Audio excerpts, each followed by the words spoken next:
بسم اللہ الرحمن الرحیم نحمده ونصلی وسلم علی رسول کریم اما بعد عن ابن عمر رضی اللہ عنہما قال قال رسول اللہ صلی اللہ علیہ وسلم اذا رأيتم الذين يسبون اصحابي فقولوا لعنت اللہ علی شرکم او کما قال علیہ الصلاۃ والسلام رواہ الترمذی۔ یہ 10 محرم الحرام کا دن ہے۔ تاریخی اعتبار سے اس کی اپنی اہمیت اور اس کی عظمت اور اس کی حرمت واقع کربلا سے بھی سینکڑوں اور ہزاروں سال پہلے کی مسلم ہے۔ ہمارے مجمع سے جو غلط فہمی ہمارے مجمع میں پیدا ہو گئی ہے اور کرنے والوں نے کی ہے کہ انہوں نے 10 محرم الحرام کی جو حرمت اور اس کی عظمت اور اس کی تاریخی حیثیت اور اہمیت ہے وہ 10 محرم کی تاریخی حیثیت کو واقع کربلا سے جوڑ دیا۔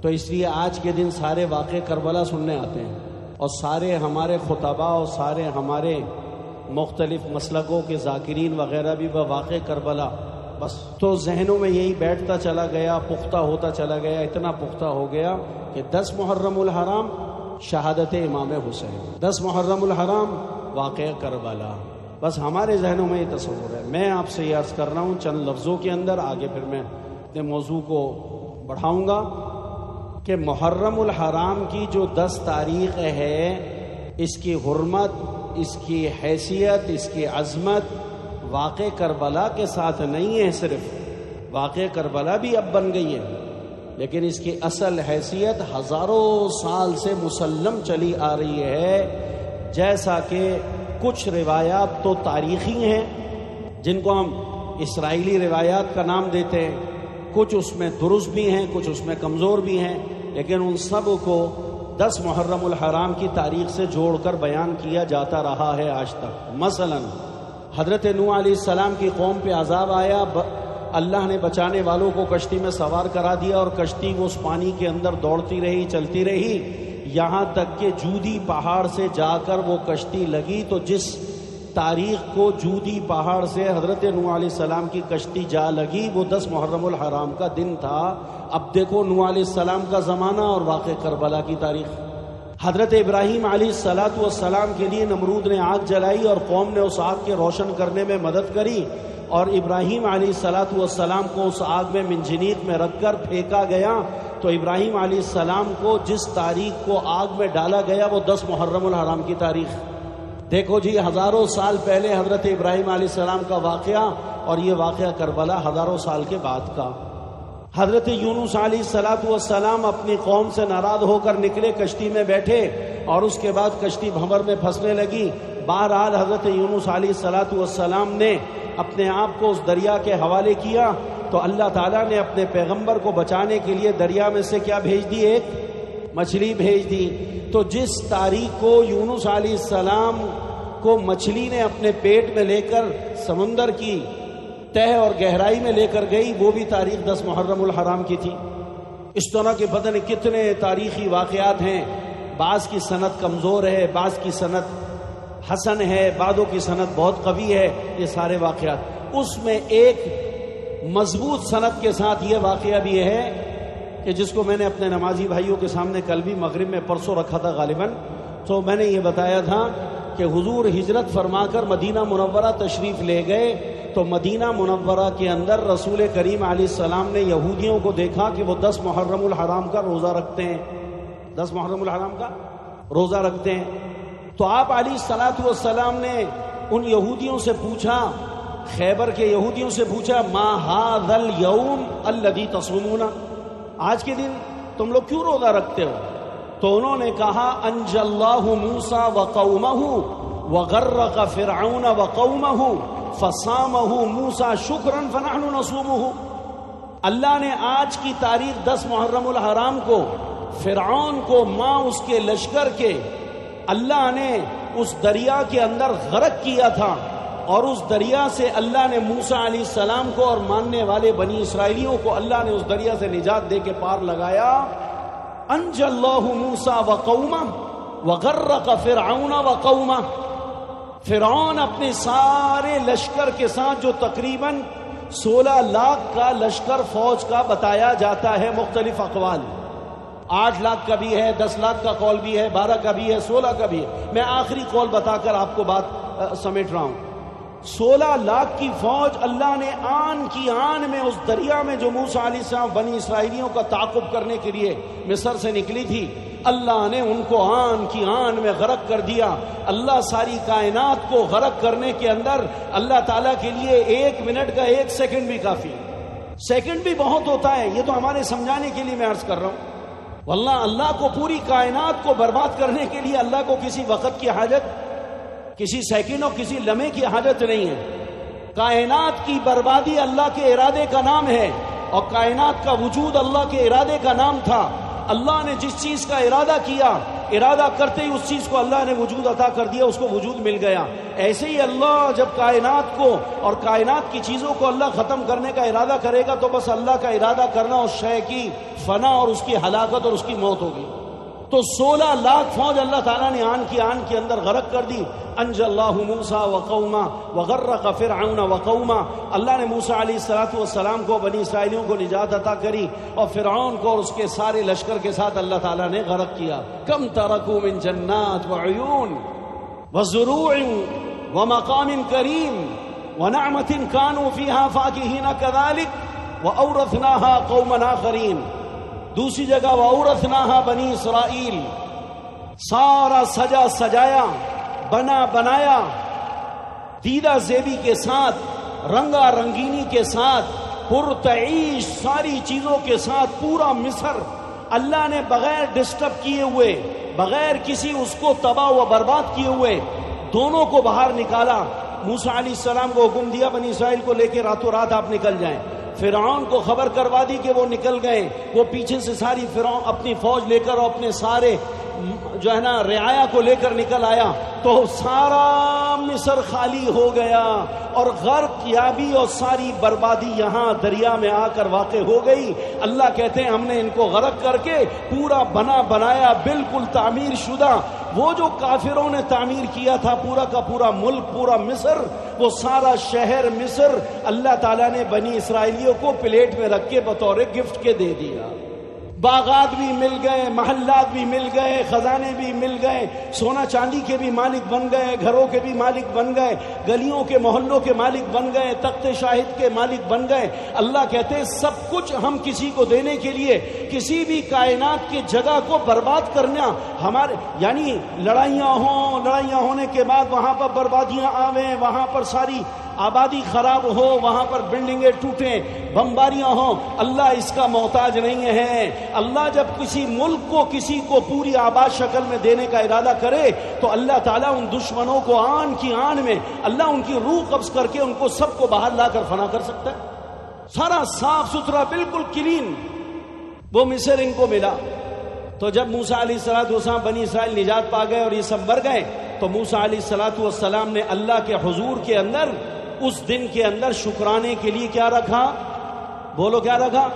فَصَامَهُ مُوسَى شُكْرًا۔ موسیٰ علیہ السلام نے شکرانے کے طور کے اوپر اللہ کی جناب کے اندر کہ اللہ تو نے ہمارے دشمن کو غرق کیا اور ہمارے ماننے والوں کو اللہ تو نے ہمیں اس دریا سے نجات عطا کری اور ہمارے لیے 12 راستے بنائے اور تو نے دریا کو جو نا روڈ بنا دیا، پکا بنا دیا، پختہ بنا دیا، اور سارے بنی اسرائیل بحفاظت و عافیت اپنے بچوں کو، اپنی عورتوں کو لے کر اور اپنے اس ساز و سامان کو لے کر جو وہ گھروں سے لے کے نکلے تھے ہجرت کے وقت میں، اللہ نے سب کے ساتھ بحفاظت دریا کے اس پار لا کے کھڑا کیا اور ان کو غرق کیا۔ موسیٰ علیہ السلام نے اللہ کی جناب میں شکرانے کے طور کے اوپر روزہ رکھا، تو اس سے یہ بھی پتہ چلا کہ اگر کسی آدمی کو اللہ تعالیٰ کوئی ایسی نعمت عطا کرے جس سے اس کا دل باغ باغ اور خوش ہو رہا ہو، اور وہ اس خوشی کی وجہ سے شکرانے کے نفل کی منت مان لے یا شکرانے کے بغیر منت کے بھی روزہ رکھ لے، تو اللہ کے تقرب کا یہ بھی بہت بڑا ذریعہ ہے۔ تو موسیٰ علیہ السلام نے 10 محرم کو روزہ رکھا۔ اب موسیٰ علیہ السلام اور فرعون کا زمانہ واقع کربلا سے ہزاروں سال پرانا ہے، 10,000 سال پرانا۔ تو یہ سب 10 محرم الحرام میں ہو رہا ہے، لیکن ہمارے کو 10 محرم الحرام کی اتنی ساری عظمت والی مسلمات چیزیں، اس کے ساتھ ہم 10 محرم الحرام کی تاریخ کو جوڑنے کے بجائے بس واقع کربلا اور شہادت امام حسین سے جوڑتے ہیں، اس لیے کہ سارے ذاکروں نے شور مچا کر پورے ملک کے اندر اسی کو چلایا اور بدقسمتی سے ہمارے اہل سنت والجماعت، کیا ہمارے بریلوی حضرات تو سارے اسی پہ لگے ہوئے ہیں، اس کے علاوہ اس کی اصل پرانی تاریخ بتانے کو بھی تیار نہیں ہے۔ قوم کو بتاؤ تو صحیح۔ پھر 10 محرم الحرام کو ایک عظمت اور شان یہ حاصل ہے جس کی وجہ سے آج بہت سارا ہمارا مجمع روزے سے ہوگا الحمدللہ، کہ جناب جب تک اللہ تعالیٰ نے اس امت پر روزوں کو رمضان مبارک کے مہینے میں فرض نہیں کیا تھا، اس سے پہلے اس امت کے نبی کے اوپر جو روزہ اللہ نے فرض کر رکھا تھا پہلے سے، وہ 10 محرم الحرام کی تاریخ کا روزہ تھا۔ یہ دن تو اس وقت سے عظمت والا ہے جب اس کے اندر روزے کی فرضیت نبی پر چل رہی تھی۔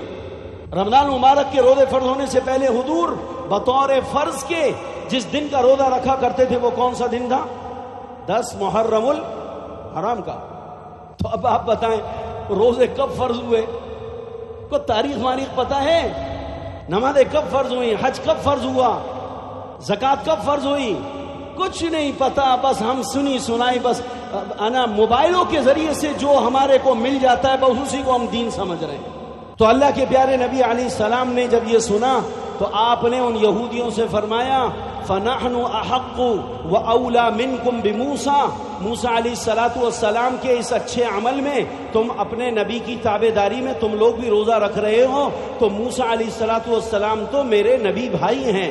سارے انبیاء آپس میں الانبیاء کلہم اخوہ ودینہم واحد، حضور نے فرمایا سارے انبیاء آپس میں بھائی ہیں، سارے انبیاء آپس میں بھائی کے رشتے میں جڑے ہوئے ہیں، ودینہم واحد، اور سارے نبیوں کا دین ایک ہے، یعنی ہر نبی نے آ کر دنیا میں اس کی دعوت چلائی، یا ایھا الناس، یا قوم قولوا لا الہ الا اللہ تفلحوا، اے دنیا کے انسانوں، اے میری قوم کے لوگوں، تم لا الہ الا اللہ پڑھ لو کامیاب ہو جاؤ۔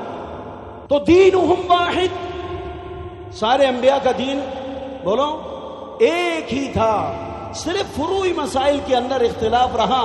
ہر شریعت کے اندر فروعی مسائل کے اندر اللہ تعالیٰ نے اس قوم کی امتحان اور تربیت کے اعتبار سے الگ الگ اللہ تعالیٰ نے حکم نازل فرمائے، اور آخر کے اندر جب جناب رسول پاک صلی اللہ علیہ وسلم کو قرآن مجید دیا گیا تو جو ضروری چیزیں تھیں سابقہ شریعتوں کی جو آگے قیامت تک اللہ تعالیٰ کو چلانا تھیں، وہ سب حضور کے اوپر بھی مرتن واحدہ ریپیٹ کر دی گئی، دوبارہ نازل کر دی گئی، وہ اس امت کو بھی دی گئی۔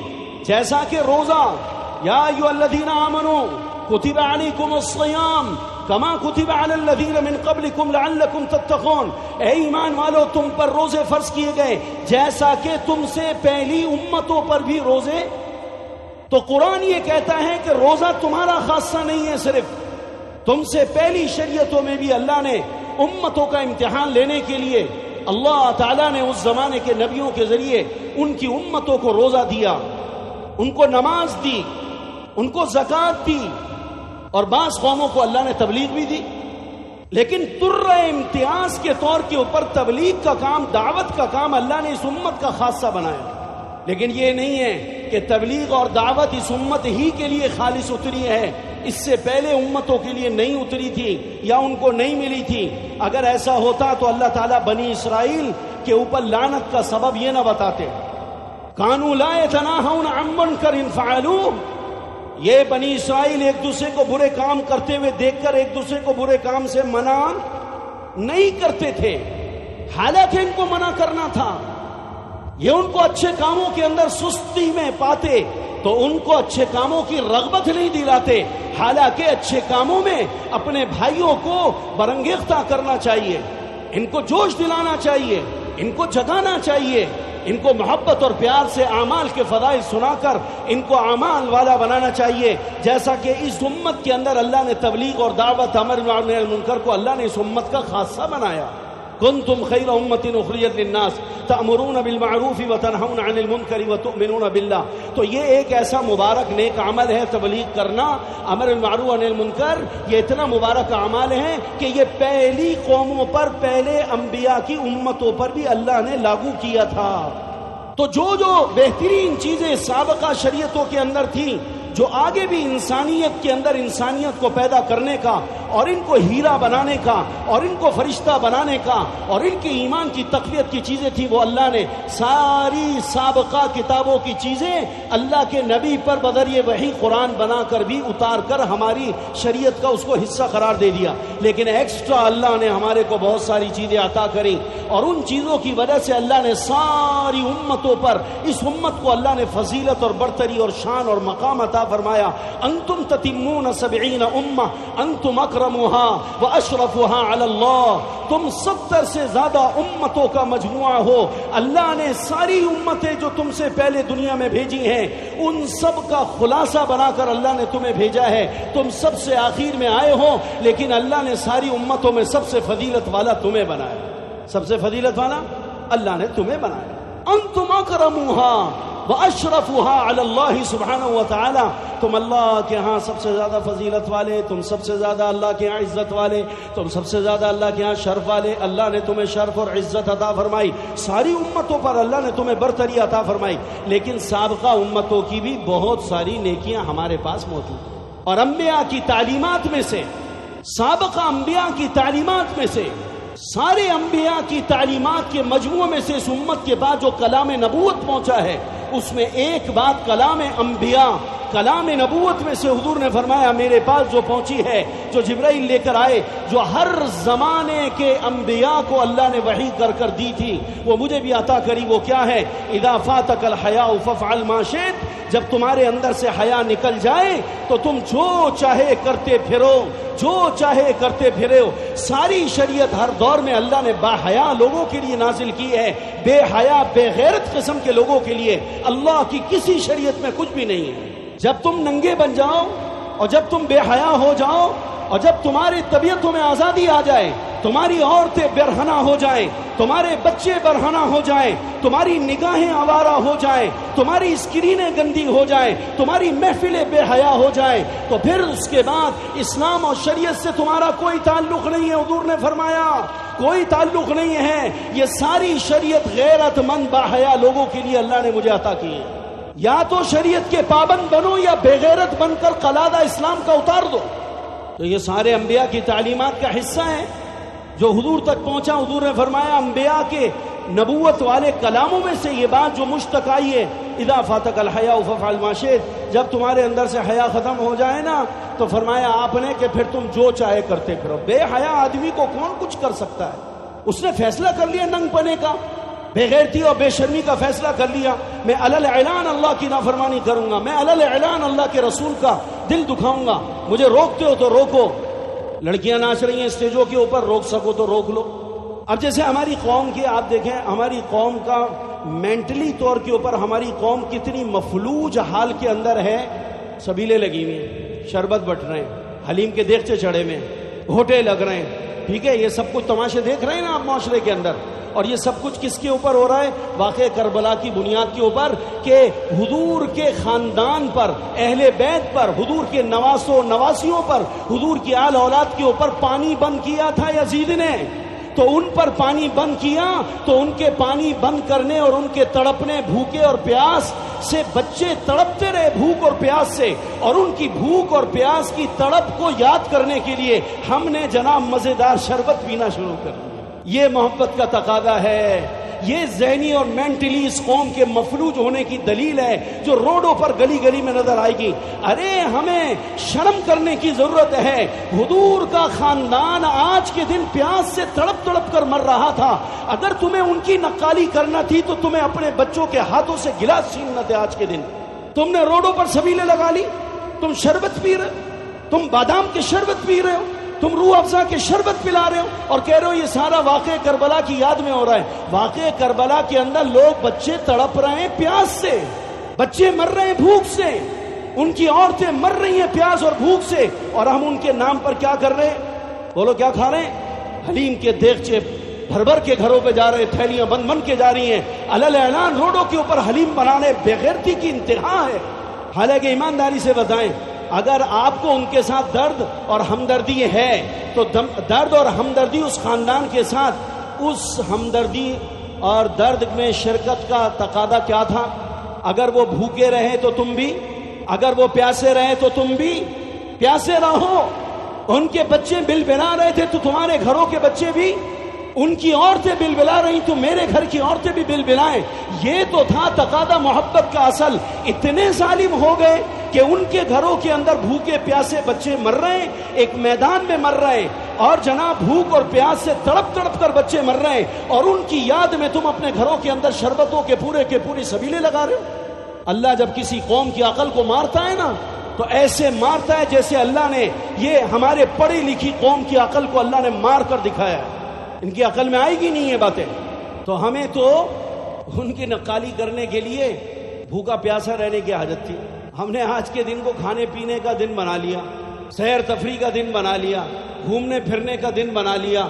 سارے فارم ہاؤس بک ہوئے ہیں کل کی رات میں، ایک فارم ہاؤس نہیں کھلا ہوا۔ میرا ایک دوست ہے، ابھی وہاں نتھیا گلی کے اندر ہے، پارٹی لے کے گیا ہوا ہے۔ مجھے اس نے فون کیا، اس نے کہا مولوی صاحب ایک ہوٹل کے اندر، ہوٹل 1 کے اندر جا کر ٹھہرے، اس کمرے کی قیمت پر نائٹ کے حساب سے 40,000 روپے تھی۔ وہ فیملی کہنے لگی یار ہمیں اس سے اور اچھا ہوٹل چاہیے، تو نتھیا گلی کے اندر ہم ایک اور ہوٹل میں، وہاں پر 95 کمرے ایک ہوٹل میں۔ کتنے؟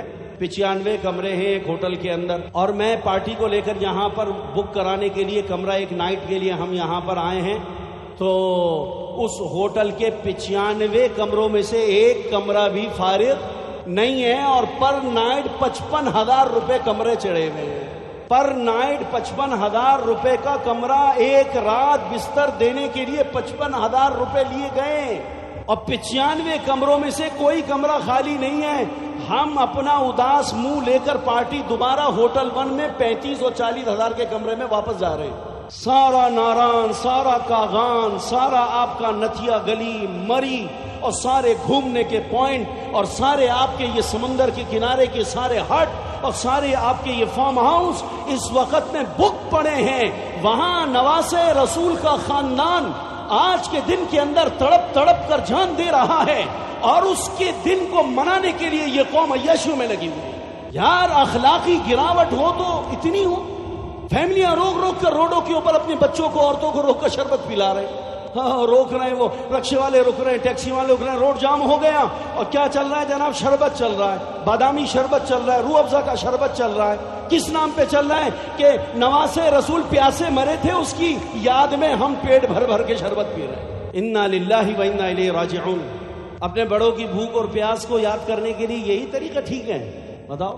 یہ کوفہ والوں نے قتل کیا نا امام حسین رضی اللہ عنہ کو، تو بعد کے اندر کوفی عراقی، یہ عراق والے کوفہ کے لوگ وہاں پر آئے حج کے اوپر، تو آ کر عبداللہ ابن عمر رضی اللہ عنہما سے ان کی ملاقات ہوئی، تو ان سے کہنے لگے فسأل عن المجرم، مجرم کے بارے میں انہوں نے سوال کیا، یعنی محرم اگر حالت احرام میں جرم کر بیٹھے تو اس کی کیا سزا ہے، دم آئے گا نہیں آئے گا؟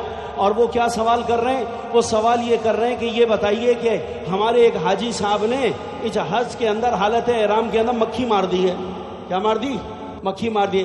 فسأل عن الذباب، حضرت عبداللہ ابن عمر سے محرم کے مکھی مارنے کے بارے کے اندر جنایت معلوم کرنے کے لیے آ گئے۔ انہوں نے پوچھا تم کون لوگ ہو؟ وہ کہنے لگے کہ ہم عراق والے ہیں۔ عراق میں کہاں کے رہنے والے؟ کا کوفہ کے رہنے والے ہوں۔ تو عبداللہ ابن عمر رضی اللہ عنہما نے تنزیہ طور کے اوپر جواب نہیں دیا، غصے میں آ گئے ان کا جب سنا کہ یہ عراقی ہیں اور یہ کوفی ہیں۔ تو وہاں کا سننے کے بعد عبداللہ ابن عمر نے کہا دیکھو جی میاں مٹھو، حضرت قتل ابن بنت رسول اللہ صلی اللہ علیہ وسلم، ان ظالموں نے حضور کے بیٹی کے بیٹے کو قتل کیا۔ قتل ابن بنت رسول اللہ، حضور کی بیٹی کے بیٹے یعنی حضرت فاطمہ کے بیٹے امام حسین کو قتل کیا۔ اس وقت کے اندر تو امام حسین کے قتل پر مسئلہ نہ پوچھا، اور یہاں مکھی کو قتل کر دیا تو اس کا مسئلہ پوچھنے آ رہے ہیں۔ ان کا تقویٰ تو دیکھو ذرا، ان بے شرموں کا تقویٰ پرہیزگاری تو دیکھو کہ یہ حالت احرام میں ایک مکھی مارنے کے مسئلے کو پوچھ رہے ہیں مجھ سے آ کر کہ جناب مکھی قتل کر دی ہے۔ ہمارے حج کا کیا ہوگا، ہمارے احرام کا کیا ہوگا، ہم پر کوئی جنایت ہے، ہم پر کوئی دم ہے۔ دیکھو کیسے متقی بن رہے ہیں، کیسے پرہیزگار بن رہے ہیں۔ اور ان بے شرموں کا یہ حال ہے کہ انہوں نے کچھ وقت پہلے قتل ابن بنت رسول اللہ صلی اللہ علیہ وسلم، انہوں نے حضور کی بیٹی کے بیٹے کو قتل کیا۔ اس وقت کسی مولوی صاحب سے مسئلہ نہ پوچھا کہ یہ جائز ہے، اس وقت پارٹی کی غیرت غالب آ گئی، اپنے پارٹی کے قائد کا۔ دیکھو میں دو باتیں کہوں گا یہاں پر، میں آپ سے دو باتیں عرض کر رہا ہوں۔ ہم حسینی ہیں اور ہم حسینی اپنے آپ کو اس لیے کہتے ہیں۔ میں آپ سے پوچھنا چاہتا ہوں، ایک طرف صحابی ہے اور ایک طرف غیر صحابی ہے، آپ کس کا ساتھ دو گے؟ بولو زور سے۔ ایک طرف صحابی ہے اور دوسری طرف غیر صحابی ہے، آپ ایمانداری سے بتاؤ ہمیں کس کا ساتھ دینا ہے؟ صحابی کا ساتھ دینا ہے۔ حضرت امام حسین صحابی رسول ہیں اور یزید معاویہ کے بیٹے ہیں، لیکن غیر صحابی ہیں۔ جب ان دونوں کا آپس میں مقابلہ آئے گا اور اختلاف آئے گا، ٹکراؤ آئے گا، ایک طرف صحابی کھڑا ہوگا اور ایک طرف غیر صحابی کھڑا ہوگا، اللہ کی قسم میرا ووٹ صحابی کے حق کے اندر ہوگا۔ کس کے حق میں ہوگا؟ صحابی کے حق کے اندر ہوگا۔ ایک بات تو یہ ہے۔ دوسری بات یہ ہے کہ یزید کے جرم پر پردہ ڈالنے کے بجائے ایک بات کا ہمیں جواب دے دو کہ یزید قصوروار نہیں ہے۔ چلو ٹھیک ہے، یزید نے حضرت امام حسین کے قتل کی نہ اجازت دی، نہ اس نے حکم دیا۔ ابن زیاد اور فلاں اور فلاں اتنے سارے نام ہیں اس کے اندر، ان سارے شیطانوں نے مل کر اپنے طور کے اوپر حضرت امام حسین کو قتل کیا۔ ٹھیک ہے، حضرت امام حسین کی شہادت ہو گئی، ہم مانتے ہیں۔ شہادت حسین ہو جانے کے بعد یزید جو تھا اس وقت کے اندر 22 لاکھ مربع میل پر حاکم تھا۔ جو حضرت عمر کی حکومت تھی وہ ساری حکومت آگے آئی اور آگے بڑھتے بڑھتے امیر معاویہ کے دور میں اور بڑھ گئی تھی۔ حضرت عمر کے دور کے اندر 22 لاکھ مربع میل پر حکومت تھی۔ یہ حکومت بڑھتے بعد کے اندر امیر معاویہ رضی اللہ عنہ اور اس کے بعد ان کے بیٹے یزید کے ہاتھ میں آئی ہے۔ تو 22 لاکھ مربع میل پر ایک آدمی حاکم ہے اور اس کی فوج کے اندر لاکھوں لوگ جوان اس کے اشاروں پر کٹنے مرنے والے تیار۔ طاقت ایسی، حکومت ایسی، پاور ایسا، تو یہ سب کچھ ہے تو کم از کم اتنا کر لیتا یزید کہ ٹھیک ہے تو نے حضرت امام حسین کے قتل کے اندر تیرا دامن پاک ہے۔ اگر یہ دعویٰ کرتے ہیں کرنے والے کہ اس کا دامن پاک ہے تو مجھے ایمانداری سے یہ بتاؤ، اگر قتل کسی اور نے کیا تھا تو یزید اس وقت کا حاکم اعلیٰ تھا، حاکم تھا، حکمران تھا، 22 لاکھ مربع میل پر حکومت کر رہا تھا اور اس کے پاس لاکھوں کی تعداد میں فوج موجود تھی۔ تو اس کے لیے 2-4 درجن اور 100-200 امام حسین کے قاتلین کی جماعت کو پکڑ کر کیفر کردار تک پہنچانا اور ان کو برسر عام لا کر سولی چڑھانا اور ان کو قتل کرنا یزید کے لیے مشکل تھا کہ آسان؟ بولو پھر آپ نے کیوں نہیں کیا؟ تو اس کا مطلب ہے کہ قتل حسین کے جرم میں آپ بھی برابر کے شریک ہیں۔ تو یہاں پر 10 محرم الحرام کے حوالے سے ہمارے ہاں واقع کربلا کو بیان کیا جاتا ہے اور بے شک اس کی اپنی جگہ ایک تاریخی حیثیت سے بہت عظمت والی تاریخ ہے، چونکہ حضور صلی اللہ علیہ وسلم کے نواسے مبارک اور اتنا عظیم نواسا کہ آپ اندازہ لگائیں کہ اللہ کے نبی حضرت حسن و حسین کے بارے میں فرما رہے ہیں۔ ایک موقع پہ ارشاد فرمایا اللہ کے پیارے نبی نے، سیدہ شباب اہل الجنہ الحسن والحسین، آپ نے فرمایا جتنے بھی لوگ جنت میں چلے جائیں گے تو جنتی نوجوانوں کے سردار کون ہوں گے؟ حضرت حسن، اور بعض علماء نے کہا یہاں پر جنتی نوجوانوں کے سردار حسن حسین ہوں گے۔ اس میں حضور کا اشارہ اس بات کی طرف تھا کہ جو اسلام کے اہل ایمان کے شہداء مرنے والے ایمان اعمال اور طاعت کے ساتھ جوانی میں مرے ہوں گے نا، جوانی کے اندر، تو ان جوانوں کے سردار حضرت حسن و حسین ہوں گے کہ جنت میں حضرت حسن و حسین نوجوانوں کے سردار ہوں گے. تو جو جوانی میں مسلمان مرے ہیں یا شہید ہوئے ہیں اور جنتی تھے ان کے سردار حضرت حسن حسین ہوں گے. علماء کی ایک جماعت میدان میں آ گئے, انہوں نے کہا نہ, یہ قول بالکل باطل ہے, غلط ہے کہ حضرت حسن و حسین صرف جنتی نوجوانوں کے سردار ہوں گے, سارے جنت کے لوگوں کے سردار ہوں گے. اور حضور کا جوان کہہ کر دراصل اس بات کی طرف اشارہ کرنا مقصود تھا جو بھی جس عمر میں مرا اگر وہ جنت میں چلا گیا تو خدا اس کو جنت میں جوانی والی زندگی عطا کرے. تو بوڑھوں کے بھی سردار ہوں گے. بولو, کوئی بوڑھا بڑھاپے میں جنت میں ہوگا؟ ساروں کے بڑھاپے کو کس سے بدل دیا جائے گا؟ سارے جنت میں جانے کے بعد 33 سال کے ہو جائیں گے. بچہ مرا ہوگا تو 33 سال کا, 40 کا مرا ہوگا تو 33 سال کا, 70 کا مرا ہوگا تو 33 سال کا, 80 کا مرا ہوگا تو 33 سال کا, 100 سے اوپر جا کے مرا ہوگا اور جنتی ہے تو اللہ اس کو جنت کے اندر 33 سال کا شباب عطا فرمائے. تو اس سے یہ پتہ چلا کہ امام حسن و حسین صرف جنت کے نوجوانوں کے سردار نہیں ہیں بلکہ جنت کے تمام جنتیوں کے سردار ہیں, چاہے وہ بڑھاپے کے اندر ہو کر مرے ہوں. چونکہ کوئی بھی بوڑھا بڑھاپے میں بھی مرے گا, جب وہ جنت میں اٹھے گا تو اللہ اس کو جوان کر دیں گے. ایک بوڑھی آئی نا حضور کے پاس, ایک بوڑھی آئی حضور کے پاس اور آ کر کہنے لگی یا رسول اللہ دعا کر دیجئے اللہ تعالیٰ مجھے جنت عطا کر دے. حضرت عائشہ بیٹھی ہوئی تھی تو وہ بوڑھی آ کر کہنے لگی یا رسول اللہ دعا کر دیں اللہ تعالیٰ مجھے جنت میں داخل کر دے. تو اللہ کے پیارے نبی کا اس وقت میں تھوڑا ذوق تھا مزاح کا, تو حضور نے اس بوڑھی عورت سے فرمایا بڑی بھی جنت میں کوئی بڑھیا نہیں جائے گی, لا تدخل العجوز. اس نے کہا یا رسول اللہ میرے لیے دعا کر دے مجھے اللہ جنت میں داخل کر دے. فرمایا لا تدخل العجوز, کوئی بڑھیا جنت میں داخل نہیں ہوگی. وہ تو جب اس نے سنا حضور سے یہ اس کے تو پیروں تلے زمین نکل گئی. وہ تو ہائے وائے ویلا کرتی روتی ہوئی الٹے قدموں پھری اور کہنے لگی ہائے میری ہلاکت, ہائے میری ہلاکت کہ محمد نے منع کر دیا کہ بوڑھی جنت میں نہیں جائے گی, میں تو برباد ہو گئی. حضرت عائشہ رضی اللہ تعالیٰ عنہ نے اس کا رونا سن لیا, حضور کے پاس آ کر کہنے لگی یا رسول اللہ آپ نے اس بڑھیا عورت کو تو پریشان کر دیا, آپ نے اس کو کہہ دیا کہ بڑھیا جنت میں نہیں جائے گی, وہ تو اپنے آپ کو جہنمی سمجھ رہی ہے. فرمایا بلاؤ. بلانے کے بعد آپ نے فرمایا بڑی اماں میں نے جو یہ کہا کہ بڑھیا جنت میں نہیں جائے گی اس کا معنی یہ ہے کہ اللہ تعالیٰ تجھے کو اس حالت میں جنت میں نہیں بھیجے گا, جب تو جنت میں جائے گی تو اللہ تجھے جوان کر دے گا, اللہ تجھے جوان کر دے گا. تو کوئی بھی بچہ جنت میں نہیں جائے گا, کوئی بھی بڈھا جنت میں نہیں جائے گا. اللہ تعالیٰ سب کو جنت میں جب بھیجے گا تو اللہ جوان کر کر بھیجے گا. 33 سال کی عمر کے شباب کے اوپر ہوں گے, اللہ تعالیٰ وہ جنت میں داخل کریں گے. تو آپ نے فرمایا الحسن والحسین سیدا شباب اہل الجنہ, اور ان کو حضور ریحانیہ من الدنیا. آپ حضرت حسن حسین کے بارے میں فرمایا کرتے تھے یہ تو دونوں میرے دنیا میں پھول ہیں, پھول. تو حضرت امام حسین کی اپنی ایک بڑی زندگی کی داستان ہے. حضرت حسن کی الگ ہے, حضرت ابوبکر کی الگ ہے, حضرت عمر کی الگ ہے, حضرت عثمان ذی النورین کی الگ ہے, حضرت علی کرم اللہ وجہہ کی الگ ہے, ان کی والدہ فاطمہ کی الگ ہے, ان کی خالاؤں کی حضرت زینب کی, رقیہ کی, ام کلثوم کی. اور نہ جانے صحابہ میں سے ایک ایک صحابی ایسا ہے کہ اس کی پوری پوری زندگی ہمارے سامنے آنی چاہیے, لیکن بدقسمتی سے ہمارے ہاں صحابہ کو بیان نہیں کیا جاتا.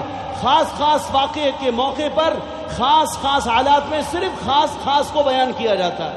جیسے ایک محرم آتا ہے تو اس کے نا حضرت عمر بن خطاب رضی اللہ عنہ کی شہادت کا واقعہ ہے, تو ان کا جنازہ دینا حضرت صہیب رومی نے پڑھایا تھا.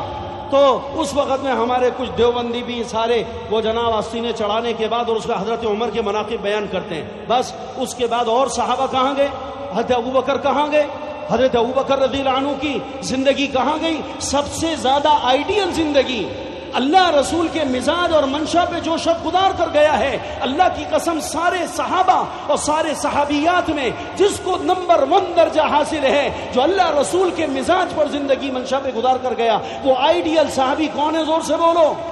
حضرت ابوبکر رضی اللہ عنہ ہے, خلیفہ بلا فصل ہے, صاحب الغار والمزار ہے, جس نے اپنی پوری زندگی اللہ کے نبی پہ. لیکن حضرت ابوبکر کا کوئی تذکرہ نہیں ہے. ضروری ہے کہ کسی کا تذکرہ کرنے کے لیے اس کا شہید ہونا ضروری ہے؟ جو طبعی موت مرا لیکن اللہ اور اس کے رسول کے اوپر فدا ہوا، اللہ رسول کے لیے اس نے اپنی ساری قربانیاں پیش کری، اور وہ زندگی ایسی. میں آپ کو ایک چھوٹی سی دعا پڑھ کے بتا رہا ہوں، میرا وقت پورا ہونے لگا ہے. میں آپ سے عرض کر رہا ہوں کہ دیکھو، میں آپ کو ایک بات بتانے لگا ہوں. ہزاروں صحابہ ہیں، لاکھ سے بھی اوپر ہو گئے، 1.25 لاکھ سے بھی اوپر ہو گئے، 1.5 لاکھ 2 لاکھ کے قریب صحابہ ہیں. 2.25 لاکھ تک کے اقوال ہیں صحابہ کے بارے کے اندر. ایک ایک صحابی کی زندگی، یار ہمارا مجمع صرف 2 4 5 کے اوپر لڑ رہا ہے، مر رہا ہے، لڑ رہا ہے، مر رہا ہے، اس میں دست و گریباں ہیں، اسی کو بیان کر رہے ہیں، اسی کو سن رہے ہیں، اور اسی کے اوپر واوا، اسی پہ قلابے، اور اسی پہ او بھائی پوری جماعت حضور کی. اللہ نے حضور کی پوری جماعت کے ساتھ کہا، پوری جماعت اول سے لے کے آخر تک، اول سے لے کر آخر تک.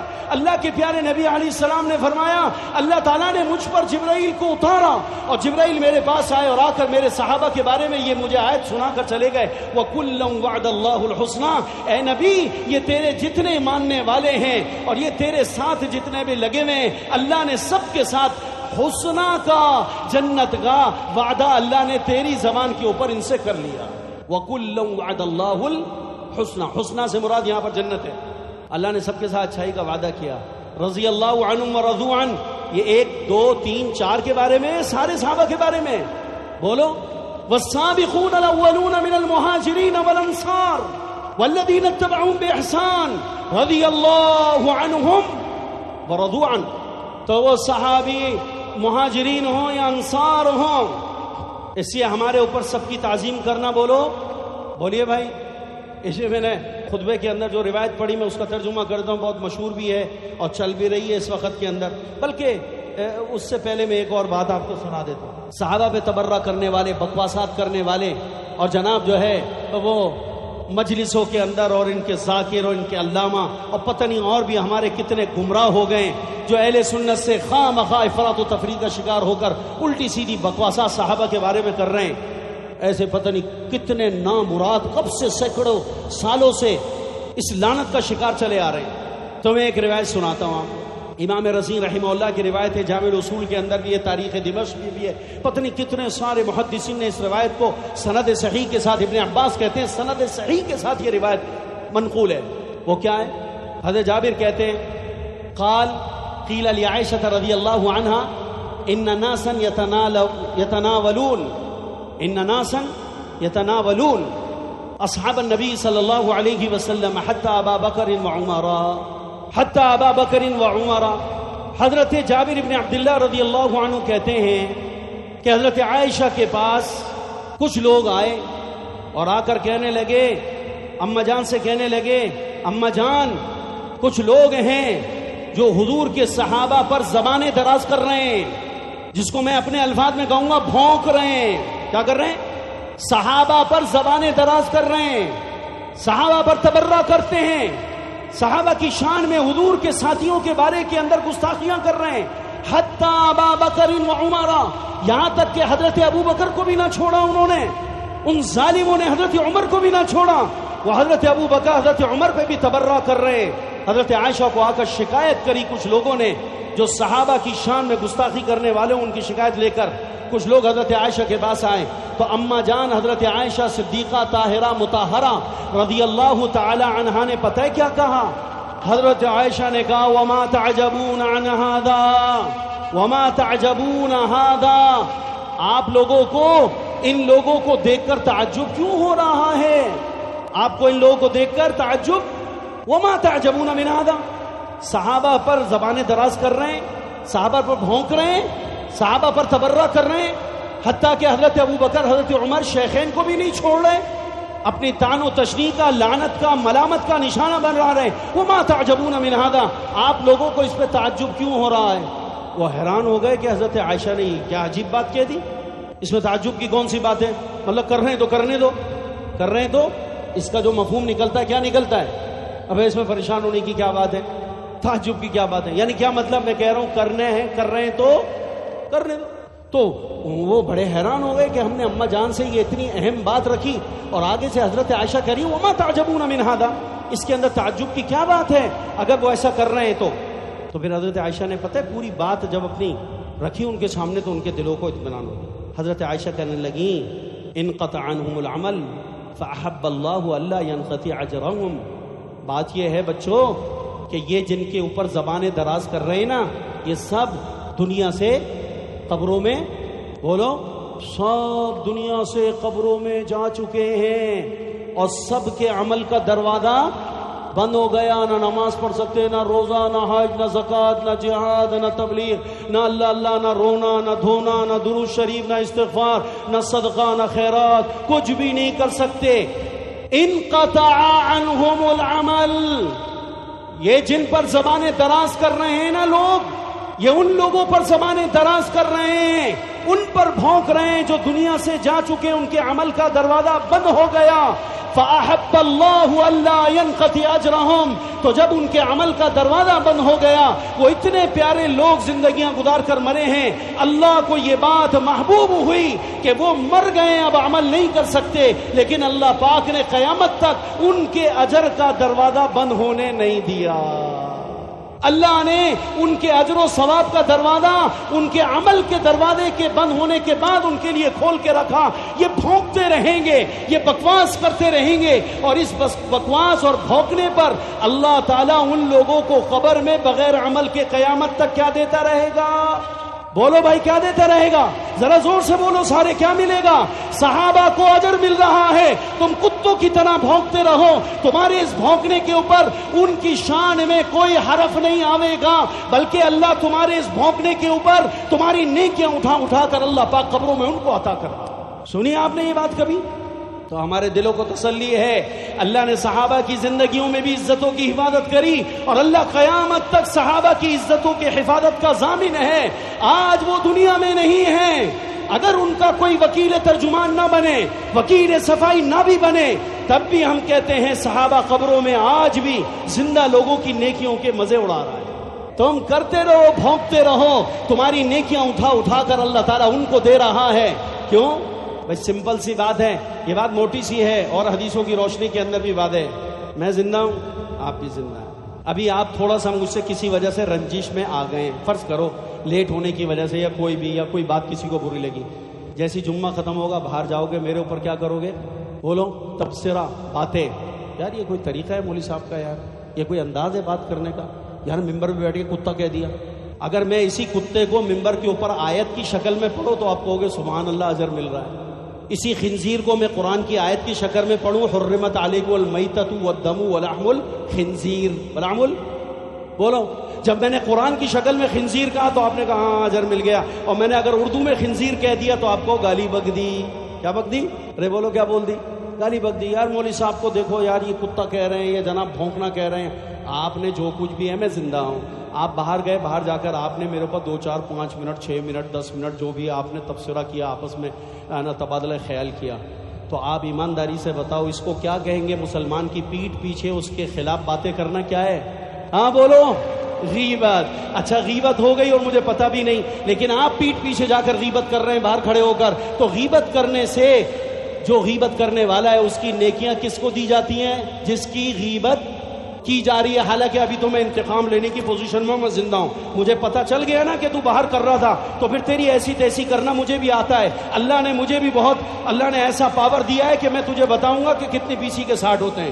تیرے کو چھٹی کا دودھ یاد دلاؤں گا میں، اگر مجھے پتا چل گیا کہ تو نے کیا. نہ پتا چلا اور بات ہے، لیکن یہ بات یاد رکھ کہ اگر تو نے کسی زندہ کی غیبت کری، وہ تیرا ماموں تھا، چچا تھا، باپ تھا، استاد تھا، تیرا پڑوسی تھا، تیرا مارکیٹ کا ساتھی تھا، تیرا دوست تھا، لیکن اتنا تو تمہارا اور ہمارا یہ عقیدہ اور ایمان ہے، اس کا نام غیبت ہے. اور جو غیبت کرتا ہے اس کی نیکیاں جس کی غیبت کی جا رہی ہوتی ہے اس کے صحیفے میں ڈالی جاتی ہیں. تو آپ کی نیکیاں مجھے مل رہی ہیں، جبکہ میں انتقام لینے کی پوزیشن میں ہوں. تو جو قبروں میں چلے گئے وہ بیچارے انتقام نہیں لے سکتے، اور تم ان کے خلاف زبان درازے کرتے رہو، تو اللہ تمہاری نیکیاں اٹھا کر ان مظلوموں کو کیوں نہ پہنچاوے. سمجھ میں آئی میری بات؟ تو اللہ صحابہ کا وکیل صفائی ہے، اللہ ان کی عزتوں کا، ناموس کا محافظ ہے. قیامت تک بھونکتے رہو بھونکنے والوں، صحابہ کی شان میں کوئی کمی نہیں آئے گی، بلکہ تمہارے ان بھونکنے سے نتیجہ یہ ہوگا کہ صحابہ کے درجات جنت میں بلند سے بلند ہوتے رہیں گے، بلند سے بلند ہوتے رہیں گے، بلند سے بلند ہوتے رہیں گے. تم سوچ بھی نہیں سکتے کہ تمہاری ان حرکتوں کی وجہ سے صحابہ کو اللہ نے مرنے کے بعد بھی کتنی اونچی پروادیں عطا فرما رکھی. اس سے میرا ایک چھوٹا سا شعر ہے، میں کہہ دیتا ہوں، میں نے اپنے دوستوں کو بھی کہا بڑی معتبر ہے جماعت صحابہ، بڑی معتبر ہے، سب بولو بڑی معتبر ہے جماعت صحابہ، بڑی معتبر ہے جماعت صحابہ۔ کبھی پڑھ کے تو دیکھو حیات صحابہ، ہاں کبھی پڑھ کے تو دیکھو حیات صحابہ، صحابہ کی زندگیاں پڑھو، خدا کی قسم یہ جماعت کتنی معتبر ہے اس کا اندازہ ہمیں اور آپ کو ہو نہیں سکتا۔ میرے پاس وقت نہیں، موضوع بہت اہم ہے، گفتگو بہت ہے، الفاظ بہت ہیں، حدیثیں بہت ہیں، سمجھانے کا فہم اللہ نے دیا ہے، میں گھنٹوں اس کے اوپر بات کر سکتا ہوں، لیکن آپ متحمل نہیں ہیں، آپ کو نماز پڑھا کے فارغ کرنا ہے۔ ٹھیک ہے بھائیو، چلو میری بات پوری ہوئی، میں بہت کچھ سوچ کے آیا تھا، یہ بات بھی رکھوں گا، یہ بات بھی رکھوں گا، لیکن ٹائم ہو چکا، سنتیں پڑھ لیجیے۔